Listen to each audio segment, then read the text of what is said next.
Hello there. The only people who won't welcome this are the raving lefty open borders types.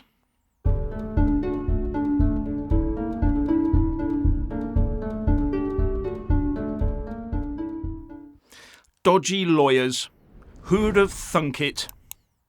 It's been obvious for years to anyone paying only the slightest bit of attention to the small boat channel problem that there were many dodgy lawyers involved in coaching people on the best way to avoid deportation. So it's good to hear that the Home Secretary, Suella Braverman, wants to see these low-life lawyers rooted out and brought to justice. And a new unit called the Professional Enablers Task Force has been announced by government today, although it has actually existed for some months. Pity its short title is therefore PET, making it sound sort of tame. Anyway, this new unit will go after these dodgy lawyers. But a press release from the Law Society did not exactly welcome this move.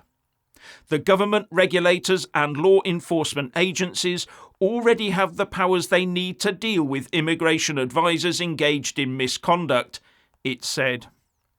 Going on to say that the Home Office was focusing on a tiny minority of lawyers to which they are apparently applying considerable resources.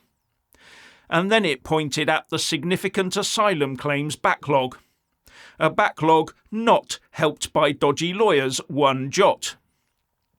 And the situation has got to the stage where there are specialist lawyers out there to assist with those that get arrested for aiding and abetting illegal immigration.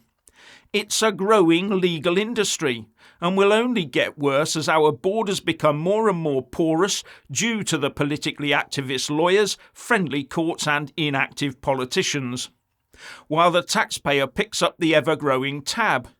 Even the Citizens Advice Bureau will help those living here illegally on a confidential basis. And all this soft-touch stuff, with hotels and money, coupled with a lot of activist lawyers and judges, has made the UK a massive magnet for chancers. Chancers who know once they're in for good, whatever their real intentions are. And this disadvantages those with true claims.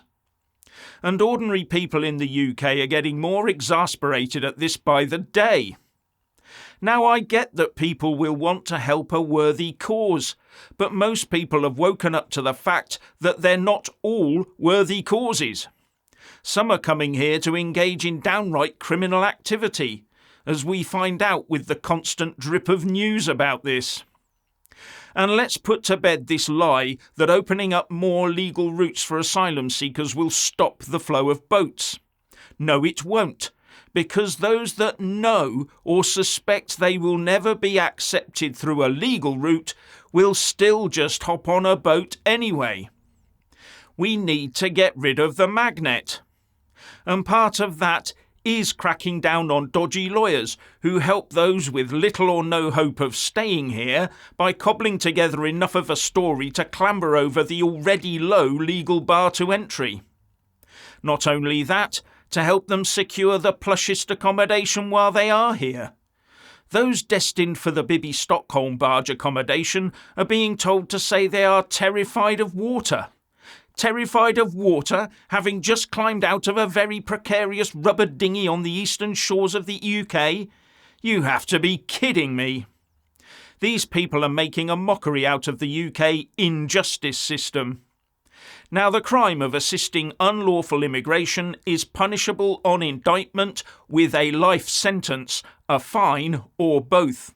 And if tried summarily in the magistrate's court, imprisonment for up to 6 months, a fine, or both.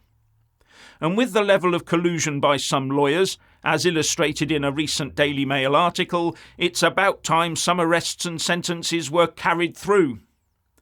And it was heartening to see the immediate shutting down by the Solicitors Regulation Authority of 3 law firms engaged in this activity.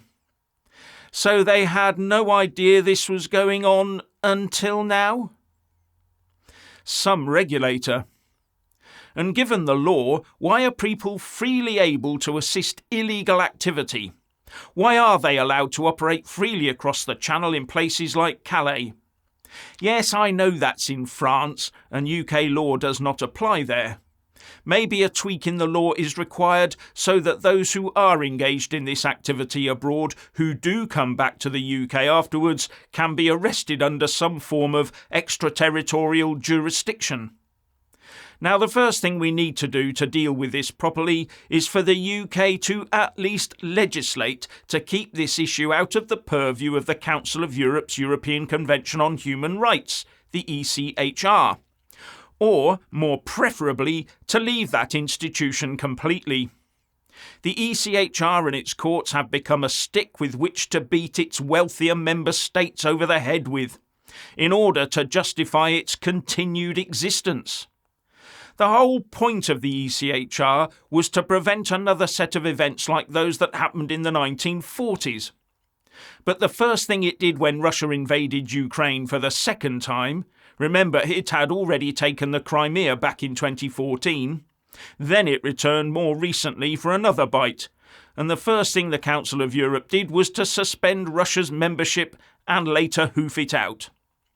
The ECHR has proven completely toothless when the real human rights abuses started. And don't get me started on the European Union itself not acceding to the ECHR. Go and look that one up. The second thing we need to do is set up reception, accommodation and processing in one of our overseas territories. Anyway, it'll be a significant victory if Braverman can rid the legal profession of all those lefty open borders activists, as well as those that are doing it purely for profit. And the Solicitors Regulation Authority might then want to start looking at those dodgily assisting the rich and powerful. I bet that vein runs very deep.